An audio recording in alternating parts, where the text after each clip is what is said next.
네, 강원도의 오늘과 내일을 말합니다. 딱딱한 이슈를 뻔하지 않고 뻔하게 해부하는 시간. 슈퍼 리얼리즘 시사 토크쇼 이슈 인사이드입니다. 오늘도 강원도의 이슈를 까칠하고 속 시원하게 털어드리겠습니다. 오늘도 변함없이 고품격 돌직구 시사계 하이퀄리티 족집계 강원도학교 정치외교학과 김기석 교수와 함께합니다. 어서 오십시오. 안녕하십니까. 오늘은 우리가 이 참 6.25 전쟁 얘기를 먼저 시작하지 않을 수가 없네요. 내일이 바로 67년 전. 벌써 67년이 됐네요. 정말 요즘은 이제 한국 전쟁이라는 말을 쓰는데 저희들이 학교 다닐 때만 하더라도 6.25 동란, 6.25 사변이라고 배웠죠. 네. 전후 세대 맞으시죠? 아유, 저는 전후 세대 중에서 한참 그렇죠. 어리죠. 저보다도 저 동생이시니까. 하여튼 전쟁 때 태어나신 분이 이제 70이 다 되시는 거예요. 그러니까요. 그럼에도 불구하고 아직 갈라진 나라는 하나가 되지도 못했고 서로 화해하고 오고 가지도 못하고 오히려 야, 나빠지고 이게 참, 있지. 예. 네, 언제 물론 뭐 때에 따라서 친해진 척 했다가 또 나빠졌다 왔다 갔다 하지만 참 뭐가 어떻게 가는 것이 맞는지 좀 답답한 현실인데 우선 어떤 감회가 먼저 떠오르세요? 6.25 동란 그러면? 뭐 일단은 전쟁 또 하면 안 되겠다는 생각이고요. 그렇죠. 전쟁은 우선은. 정말 이제 다시 해서는 안 되겠다. 근데 그 최근에 그 연구 결과에 의하면 네. 이 아시아 지역의 마지막 전쟁이 언제 했는지 아세요? 국가 간 전쟁이. 중동까지 합해서 하는 건가요? 아시아 지역. 그러니까 중동은 아니고 동아시아 지역에. 네, 동아시아에? 네. 그 베트남 전쟁 끝인가요? 아니요. 그러니까 70년대 말에 네. 중국하고 베트남이 네, 전쟁을 베트남 전쟁 끝난 이후에. 그렇죠. 네, 네, 네. 그래서 네. 한 거의 40년 가까이 지금 전쟁이 없는 지역이 됐거든요. 네, 네. 이제 우리도 전쟁은 더 이상 하지 않았으면 하는 바람이고. 그건 뭐 온 국민, 모든 사람이 다 바라는 거 아니에요? 그렇죠. 그리고 무엇보다도 이제 네, 네. 전쟁 때 나라를 위해서 바친 분들, 목숨도 바치고 네. 또 몸도 바치고 그런 분들 좀 잘 좀 모셔야 될 것 같고 그런 생각이 드네요. 야, 벌써 이제 뭐 이렇게 오래됐는데 우리가 사실 갑자기 통일돼도 걱정이야. 네. 하나 되겠어? 요새 그런 말도 얘기 많이 많죠. 달라졌는데 이런 얘기를 할 때 네. 누군가 꼭 이런 얘기를 하나 던집니다. 지금 탈북민이 3만 명이 넘어서 네. 그분들이 큰 역할을 할 거야. 동의하시나요? 부분적으로 동의하고 부분적으로 아니라고 얘기할 네. 수도 있고 그렇죠. 어떤 면에서는 동의를 안 하시나요? 일단은 그 최근에 와서 사실은 탈북민들이 많이 줄어들고 있어요. 네, 네. 줄어들고 있는데 그건 물론 이제 네. 북한의 김정은 정권이 굉장히 강하게 단속을 하고 과거에 비해서 이제 그런 네. 문제도 있고 다른 한편으로 사실은 북한 주민들 사이에서도 남한에 가봐야 살기 힘들다. 이런 인식이 굉장히 광범위에 퍼진다. 직접 물어보셨나요? 저는 인터뷰도 많이 하고 제가 통일강원연구원 원장입니다. 강원대학교. 아, 그러세요? 그럼요. 아이고, 통일 관련 그런 연구소를. 감투까지. 네, 네. 아니 감투가 아니라 제가 만든 연구소고 직접 많은 하세요? 연구와 연구원이 많은가요? 뭐 혼자 연구원? 한 교수 연구원? 3분 정도 되고. 네. 네. 대장로로 타시면서? 그러죠. 네. 좋습니다. 네. 네. 그래서 아무튼 네. 최근 동향들에서 굉장히 많이 듣는데 그러니까 그거에 대해서는 사실 어떻게 보면은 우리 남한 쪽의 책임이에요. 그분들이 빨리 정착하도록 그렇게 해줘야 봐야죠. 되는데 네. 왠지 정말로 곁돌고 하다 보면 나 차라리 배는 고파서도 그때가 편했는데라고 맘먹을 수가 있지요. 사실은 그렇게 다른 체제로 가면 쉽지 않죠. 밑에서 남에서 북으로 가도 북에서 남으로 가도 어렵죠. 아니 사회적 여기서 것이 선진국 아니니까. 미국으로 이민 가면 바로 행복한가요? 아이고 힘들죠. 당연한 거죠. 그렇습니다. 새로운 체제, 네. 새로운 사회 적응한다는 당연한데 게. 기본적으로 사회주의라는 거는 네. 자기 책임이 아니라 국가 책임으로 모든 삶을 살잖아요. 예. 여기 와서 자기 책임으로 살아야 되니까 네. 굉장히 어려운 건 뭐 당연한 그러니까 이제 사실이죠. 이분들이 그래도 지금 작년까지 오신 분들이 3만 명이 넘었는데 네.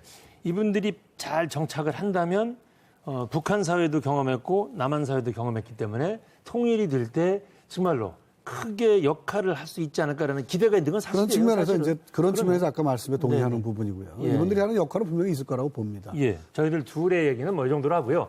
우리가 이슈워드로 정리하고 또 전문가를 모셔서 자세히 얘기를 좀 나눠보도록 하겠습니다. 오늘 자, 우리 테마가 뭐였더라? 올해 자, 테마가 이제 이래서 이분들 네네네. 보통 이렇게 얘기한대요. 탈북민이 어차피 통일되면은 굉장히 큰 역할을 할 것이다라는 긍정적인 면에서 네. 먼저 온 미래다 이렇게 얘기를 많이 한다는데 네네, 그렇죠. 먼저 온 미래, 북한 이탈 청년에게 희망은 있나 이런 주제로 이제 얘기를 좀 해보려고 그러는데 먼저 이슈워드 정리해 주시죠. 그래서 제가 이제 네. 연구원을 통해서 이 문제를 계속 다루고 있는데요. 네. 제가 사실은 만들어낸 구호가 하나 있습니다. 뭐냐? 우리 안의 통일입니다. 사실은 설명을 여기 와 좀 해주시죠. 계신 네. 탈북민들이 한국 사회에 완전히 녹아들어서 우리와 함께 할 수 있는 사회를 만들지 못하면 예. 통일해봐야 어렵지 않겠냐 그런 생각을 하는 것이거든요. 그래서 우리 안에서 우선 먼저 통일을 해야 된다. 제가 주장하는 거는 이분들이 북한에서 가지고 있던 직업 그대로 한국에서 살게 해줘야 된다. 이겁니다. 그래서 네. 사실은 오늘 이런 주제를 얘기를 하는 이유도 바로 그러한 얘기 때문에. 그렇죠. 우리가 좀 더 인식을 좀 바꿔서 함께 빨리 정착시켜서 함께 사는 사회가 됐으면 하는 바람으로 네. 오늘 이런 전문가를 좀 모시고 얘기를 나누려고 합니다. 선배님 말씀 기신 거 보니까 뭐 이슈어드가 별로 준비가 안 되신 거 아니에요? 바로 치고 들어오서. 저는 안데르센입니다. 안데르센. 이거 굉장히 그 너무나 유명한 동화 아니에요? 안데르센의 미운 오리 새끼. 이분들이 바로 미운 오리 새끼입니다. 백존재 모르고 키우고 있습니다. 그러나 통일이 되면 백조의 노릇을 할 것입니다. 이거 굉장히 뭐 안 맞는 것 같다. 굉장히 말이 되네 마지막에 가서 그렇게 말씀하시니까. 그보다 해몽이 좋네요. 그러니까요. 좋습니다. 아주 훌륭해요. 지금 미운 오리 새끼 취급을 받고 있잖아요, 이분들이 사실. 그래서 저는 오늘 우리 이미지가 바뀌나 생각했어요. 왜 그러세요, 진짜? 부정적인 이미지를 선배님이 하시고 뭐 이런 줄 알았더니 우리가 이제 말씀이 그게- 그런 게 아니네. 의미가. 그렇죠. 그게 이제 번역하신 분이 이제 미운 새끼 오리 이렇게 했으면 조금 어감이 좋은데 우리가 보통 새끼 돼지라는 건 어감이 좋죠. 돼지 새끼 그러면 약간 어감이 안 좋거든요. 근데 이제 그 동화를 번역하시는 분이 미운 오리 새끼 아마 더 천대받는다는 의미에서 했던 것 같은데 그래서 좀 오해를 하신 것 같습니다. 네네. 그래서 아주 설명이 길었습니다. 그러니까, 제가 얘기한 아니 이슈 괜찮았어요. 오늘은 길었지만 설명하더라고. 괜찮았습니다. 왜냐하면 그럼 박수도 좀 한번 쳐주고 그러세요. 결국은 잘했어요. 백조다 이분들이. 그럼요. 좋은 뜻입니다. 오늘 괜찮으세요? 마음에 들었어요. 아주 밤새웠어. 잠을 못 자가지고 힘들어. 자, 우리 얘기는 이 정도만 하고요. 북한 이탈 청년 직업교육기관인 해솔직업사관학교의 김영우 이사장님 모시고 자세한 얘기 나눠보도록 하겠습니다. 모시겠습니다. 어서 오십시오. 네, 어서 오십시오. 반갑습니다. 네, 안녕하세요. 네. 안녕하세요. 네, 인사하세요. 네, 네. 우선 우리 이사장님이 이제 북한 이탈 청년의 대부라고 그래서 제가 모시기 전에 뒷조사 좀 잠깐 해봤습니다. 그랬더니 뒷조사라서 앞조사는 안 하시고. 앞뒤조사 다 했습니다. 알아. 서울대 법대와 헬싱키 국제경영대학원을 졸업하셨고요. 외환은행에 입사해서 30년간 일해온 금융맨이십니다. 퇴직 후에 국내 대학원에서 사회복지를 공부한 다음에 북한 이탈 청소년 대안학교와 연구원에서 봉사를 하셨습니다. 제가 조사 잘 했나요? 이 정도면? 네, 그런데 네네. 그 대부라는 용어는 좀 적절치 않고요. 네. 다른 거는 그냥 좀 나중에 갓파더라고 할까요, 그럼? 썰렁해. 썰렁했습니다. 네, 이렇게 웃으면서 시작하려고 편안하게. 네. 네, 네. 2004년부터 서울에서 대안학교를 운영을 하셨어요. 네. 북한 이탈 학생들을 가르치는. 예. 그때도 또 많은 경험이 있으셨다고요. 네, 그 서울에서 줄곧 그 북한에서 넘어온 청소년들 네. 검정고시 공부를 시켜서 대학교를 보내는 그런 일로 주로 대안학교를 운영하고 참여했습니다. 근데 네. 갑자기 또 강원도로 또 오셨단 말이죠. 서울에서 그렇게 열심히 하시다가. 서울에서 그 대안학교 부분에서 종사하고 있는데 강원도에서 그 제안이 왔어요. 네. 근데 놀랍게도 그 제안이 북한 청년들이 취업이 잘 안 되고 이렇게 일이 힘들어하니까 네. 기술학교를 하나 설립을 해서 운영을 하면은 도에서도 같이 협조하고 하겠다고 그래서 예, 네. 제가 평소에 고민하던 부분이 이 대학교 진학 가지고는 실패율이 너무 높고 이거 가지고는 근본적인 처방이 안 된다 하던 차에 제가 코드가 딱 맞아서 제가 강원도 와서 협의를 하고 대신 제가 하는 프로그램에 간섭은 하지 않는다는 조건으로 수락을 하고 제가 춘천에 와서 학교를 설립했습니다. 많은 청소년들이 참 많이 오잖아요. 네. 요즘에는 어떤 분야를 배우길 원하고 실제 어디로 제일 많이 진출을 합니까? 저희들이 제일 첫째 포인트는 본인들이 잘 할 수 있는 것. 네. 본인의 자질이 뭔가 네. 하는 부분을 저희들이 같이 이제 발견을 하고 두 번째는 남한사에서 정책을 하고 통일시대에 북한에 갔을 때에 어떤 것이 유망한 직종인가 그 부분도 같이 고려해서 네. 이제 그런 분야 가지고 이제 배려해서 이제 본인하고 진로를 정하는데요. 지금까지 저희들로서는 전기, 기계, 냉난방 산업 설비 그리고 요리, 창업 부분도 있고 개인 택시, 택배 회사 하는 부분도 있고 그래서 대개 기술 기능으로서 본인이 어디 가서 몇 년이 지나면은 적어도 안정된 직장을 자기가 다닐 수 있는 그런 부분으로 하고 있습니다. 어디 보니까 10대 시절에 한국으로 넘어온 탈북 청소년은 오히려 더 잘 적응을 한대요. 학교 다니니까. 예, 근데 20대에 오히려 20대들이 더 어렵다고 그러더라고요. 뭘 제일 힘들어해요, 적응하는데?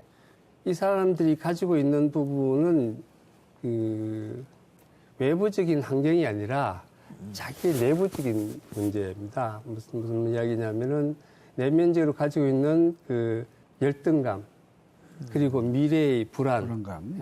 이런 부분이 이게 항상 억눌리고 있기 때문에 이제 그 부분이 가장 힘들고, 그건 비단 우리 청소년뿐 아니라 남한에 넘어온 3만 명이 모두가 다 겉으로는 아주 태연한 척하고 또 때로는 뭐 이렇게 무리하기도 하고 보이지만 사실 내면적으로는 자기 불안과 열등감 이런 부분이 있거든요. 그래서 그런 부분을 우리가 들여다보지 않고는 우리 북한에 탈 주민들을 살갑게 대하기가 힘들죠. 이해하기가 힘들죠. 그럼 학생은 어떤 방식으로 선발을 하세요? 학생들은 전국에서 그냥 이제 이 대상자들 중에서 필요한 사람들이 찾아오는 경우도 있고 우리 학생들이 소개하는 경우도 있고 이렇게 되는 거죠. 특별한 무슨 무슨 절차가 있거나 그런 건 아니고요.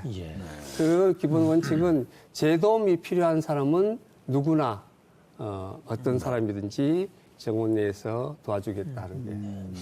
아니 사실 같은 자본주의 나라에 저희들도 조금 전에 얘기를 나눠봤습니다만 이민을 가도 정착하려면 두려움이 있고 힘들어하는데 그렇죠. 전혀 체제가 다른 물론 말은 통하지만 다른 데 가서 얼마나 힘들겠어요. 그래서 저희들이 이제 이거 실제 사례를 한번 재구성해봤어요. 한번 얘기를 들어보고 어떤 점이 또 어려운 건지 함께 또 얘기를 나눠보도록 하겠습니다. 예선생님과 함께. 29살의 김남기 씨의 사연을 저희들이 재구성했거든요. 한번 같이 보시겠습니다. 안녕하세요. 29살의 김남기라고 합니다. 저는 어렸을 때 북한에 있을 때 아버지가 돌아가셨고 어머니는 돈 벌러 중국에 가셨습니다. 우여곡절 끝에 어머니의 도움으로 한국에 오게 됐는데 그때 제 나이가 20살. 어머니는 한국에서 재혼하신 상태라 새아버지 눈치가 보여서 함께 살기 힘들었습니다. 어린 시절 꽃제비로 살면서 배우지 못한 탓에 글을 쓸 줄도 모르고 할 수 있는 건 막노동뿐이었어요. 그런데 북한에서 온 걸 알고는 돈도 제대로 주지도 않고 말투가 이상하다는 등 차별을 하시더라고요. 공부를 해야겠다 싶어 중학교 검정 고시도 한 번에 패스했는데 제 마음처럼 되는 일이 하나도 없었습니다. 난민 신청을 하면 받아줄까 싶어 캐나다까지 갔지만 거기서도 적응하는 데 실패하고 다시 한국으로 돌아왔습니다. 나이는 점점 먹는데 뭘 하면 좋을지 하루하루 술만 마십니다. 안타까운 사연입니다. 정말 여러 곳을 도전을 해봤네요. 캐나다까지 도전을 해보고. 나름대로 노력을 굉장히 하는 친구긴 한데요. 근데 잘 안 되네요. 이 친구가 캐나다에서 돌아와서 저희들 학교 이야기를 듣고 학교를 왔습니다. 그래서 굉장히 성실한 친구가 돼서 공부를 아주 열심히 해서 상당히 짧은 기간에 검정고시를 마치고 바로 중장비 학원을 저희들 학교에서 해서 중장비 자격증을 4개를 따고 취직을 건설 취업회사에 취직을 하고 있습니다. 이 친구는 기본적으로 굉장히 성실하고 잘 살겠다는 그런 열정을 가지고 있어서 저는 아주 잘 살 거라고 신뢰를 하고 있고요. 다만 어머니하고 관계가 소원하고 캐나다 데리고 간 동생을 사실은 다시는 연락하지 않겠다는 조건으로 그 친구만 입양을 시키고 돌아왔습니다. 그래서 이 친구 굉장히 자책감을 가지고 있고 그리워하고 있어서 그 부분이 제가 늘 이제 걱정이 되고 그러죠. 몇 살이었는데 다시 연락하지 않겠다는 그 친구가 그 당시에 15살이었는데요. 나이 차이가 좀 나는데 그때 이제 돌아와야 되고 하는데 같이 오든지 거기에서 그 친구는 나이가 어리기 때문에 입양을 시켜줄 수 있다. 그래서 그 친구를 두고 온 겁니다. 아이고, 아픔은 아직 남아있고, 그러니까 동생하고 해야지. 그러나 그래도 또 여기서 잘 정착을 하면 일단은 지금 보시기에는 나름대로 자격증 되겠다 해서 잘 정착을 하고 있는 거네요. 그러니까. 저는 이 친구는 아주 잘 살 걸로 저는 확신을 하고 있습니다. 취업한 지 얼마나 됐죠? 지금 이제? 벌써 1년이 됐죠. 그럼 이제 상당히 안정이 지방에 있는 돼가고 건설회사의 있겠네. 세습기 회사에서 돌을 차고 하는 이제 그런 일을 하고 이런 있습니다. 사례를 볼 때 보람을 좀 느끼시겠습니다. 그렇죠. 저희들이 이 궁극적으로 원하는 바가 그 부분이고 마지막 결혼시키는 순간에 이제 저희들 학교를 졸업하는 정말 결혼까지 해서 더 잘 되기를 바라고요. 잘 될 것 같아요. 그 정도면. 자, 이번에는요. 2009년에 탈북한 임동희 씨의 사연입니다. 또 사연 들어보고 얘기 나누도록 하겠습니다. 안녕하세요. 제 이름은 임동입니다. 나이는 24살로 알고 있는데 정확하지는 않습니다. 나이가 정확하지 어렸을 때 않다. 부모 없이 중국으로 가서 숨어지는 탓에 제 나이도 이름도 확실치 않습니다. 교회분의 도움으로 한국에 입국한 저는 하나원을 마친 다음 북한 아이들을 위한 대안학교에 다녔어요. 그곳에서 초등학교부터 고등학교 검정고시까지 차례차례 합격했습니다. 그토록 원하던 자유도 얻고 검정고시까지 합격했는데 별로 변한 게 없습니다. 작고 왜소한 겉모습 때문인지 누가 뭐라고 한 것도 아닌데 자신감도 없고요. 속마음은 그게 아닌데 저도 모르게 말이나 행동이 거칠게 표현됩니다. 제 거친 성격 때문에 저를 도와주시는 선생님들이 무척 힘들어하세요. 요즘엔 그저 아무 생각 없이 PC방만 전전하고 있습니다. 저란 사람은 행복할 수 없는 걸까요? 어두운 터널 같은 제 인생에 언제쯤 밝은 빛이 비출까요?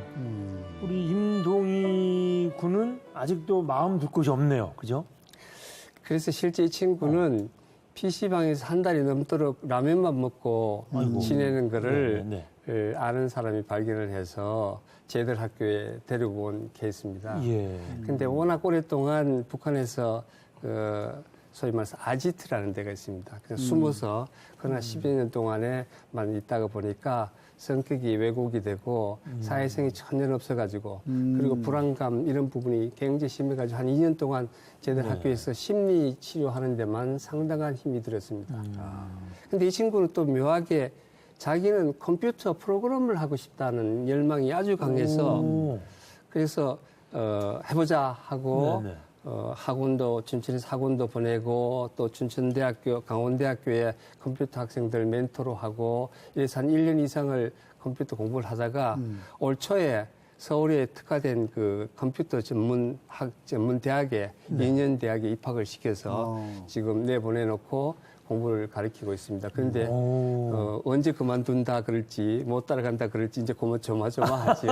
네. 아니 근데 성격은 좀 달라졌나요? 성격도 많이 좋아지고 자신감도 많이 생기고 표현력도 많이 좋아지긴 했는데 사실은 컴퓨터 프로그래머가 하기에는 좀 영향이 못 미치는 부분이 있거든요.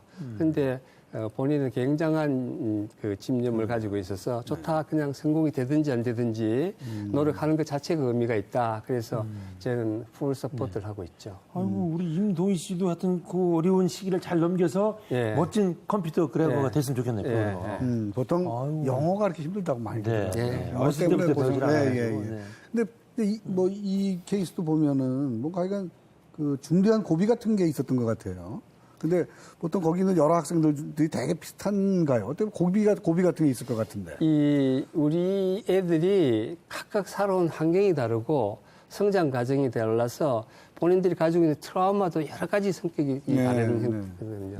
그래서 나타나는 증상도 또 여러 가지 형태로 나타나고 그래서 그런 부분에 있어서 공통된 어떤 처방이 아니라 각 개인에 맞는 그래서 때로는 심리 상담소에도 보내고 또는 좀 더 강도 높은 그런 정신 치료도 하고 이제 이런 식으로 하고 그다음에는 이 기본적으로는 이 친구들이 와서 남한에 와서 잘 살 거라고 생각해서 그냥 기대를 많이 하고 그랬는데 기대가 잘 안 되거든요. 그런 시련을 많이 겪어봐야 이건 이래 가지고는 안 되겠다 해서 우리 학교에 와서 공부를 하게 되고 이래서 그런 위기 극복은 첫 갓 들어온 친구들은 그 극복을 하지 못하고 뛰쳐나가는 경우가 더 많고 고생을 해본 친구들이 이제는 좀 배워야 되겠다. 또 실력이 있어야 되겠다. 이제 그런 애들의 경우는 또 잘 참죠. 철이 든다고 우리가 그러죠. 그러니까 그 해설학교도 결국은 들어왔다가 실패하고 나간 학생도 적지 않군요. 그렇죠. 있죠. 오늘 이 얘기를 처음에 시작할 때 저희들이 그렇게 시작했거든요.